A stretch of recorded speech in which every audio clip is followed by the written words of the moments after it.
시청자 여러분 안녕하십니까? 백브리핑 시시각각 시작합니다. 우리 정부가 한일 군사정보보호협정, 그러니까 지소미아를 연장하지 않기로 전격 결정했습니다. 한일 관계가 최악으로 치닫고 있는 가운데 오늘부터는 일본산 식품에 대한 검역도 강화됩니다. 이 소식 오수영 기자와 조금 더 자세하게 짚어보겠습니다. 오 기자. 네. 당초 전망으로서는 우리가 지소미아를 연장은 하되 조건부 연장을 할 거다라는 관측이 우세하기도 했는데 예상이 완전히 빗나갔어요. 네, 그렇습니다. 우리 정부는 어제 저녁 지소미아를 종료하기로 했다고 발표했습니다. 청와대는 일본이 안보상 이유로 우리나라를 화이트리스트에서 제외함으로써 안보 협력에 중대한 변화를 초래했다면서 이번 파기 결정의 이유를 설명했습니다. 지난 2016년 맺은 지소미아는 1945년 광복 이후 한일 양국 간에 맺은 첫 번째 군사협정이었는데요. 이번 결정으로 앞으로 90일 뒤면 자동 종료됩니다. 고노다로 일본 외무상은 어젯밤 남관표 주일 한국 대사를 초치해서 매우 유감스럽다면서 한국 정부에 단호히 항의해야 한다 이렇게 말했습니다. 미국 국방부와 마이크 폼페이오 국무장관도 한국의 결정에 대해서 실망했다는 입장을 밝혔습니다. 여기도에서 지금 뉴스 시작과 함께 저희가 속보도 띄워드렸는데 아베 총리가 한국이 국가 간의 약속을 지켜야 한다라는 얘기를 방금 전하기도 했습니다. 이렇게 과거사 문제가 경제 문제에 이어서 안보로까지 커졌는데 앞으로 어떻게 되는 걸까요?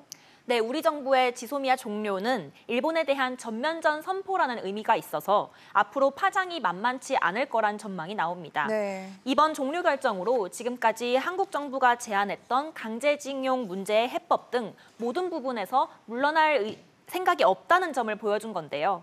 오는 28일 일본 정부가 화이트리스트 배제 시행을 두고 어떤 조치를 취하느냐에 따라서 지소미아의 종료를 어떻게 받아들이고 있는지에 대한 일본 정부의 입장을 알 수 있을 것으로 보입니다. 우리 정부의 이번 결정에 앞서서 미국 쪽에서는 마크 에스퍼 국방장관, 또 존 볼턴 백악관 국가안보보좌관, 또 해리 해리스 주한 미국 대사 등 주요 외교 안보 인사들을 통해서 한국의 지소미아 연장 희망을 전해왔었던 미국과의 관계도 좀 눈여겨봐야 하는데요. 일본의 수출 규제에 이어 이번 지소미아 파기 결정이 나오면서 한미일 안보 협력 체제가 흔들리게 됐습니다.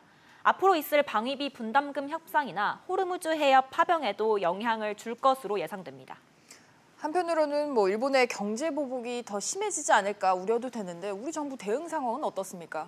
네, 정부가 지금 소재 부품 자립화를 추진하고 있지만 한국은행은 어제 국회 현안 보고 자료에서 신규 소재 테스트와 공정의 전환 과정에 최소 수개월이 걸리기 때문에 생산 물량이 축소될 수 있다면서 이게 관련 설비 투자의 지연 또는 취소로 이어질 가능성이 있다고 밝혔습니다. 네.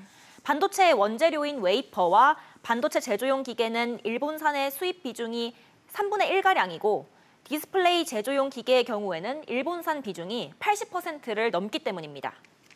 네, 또 한편으로 우리 정부가 오늘부터는 이제 일본에서 우리나라로 들어오는 수입 식품에 대해서 검역을 강화하죠. 그렇습니다. 식품의약품안전처는 오늘부터 최근 5년간 방사능이 미량이라도 검출돼서 반송됐던 이력이 있는 수입 식품의 안전 검사 건수를 2배로 늘립니다. 검사 강화 대상은 가공식품 10가지, 농산물 3가지, 또 식품 첨가물 2가지와 건강기능식품 2가지입니다. 그동안 제조일자별로 1kg씩 시험 검사를 한 차례 해왔는데요. 오늘부터는 1kg씩 2번 채취해서 검사도 2번 합니다. 네, 오 기자 잘 들었습니다.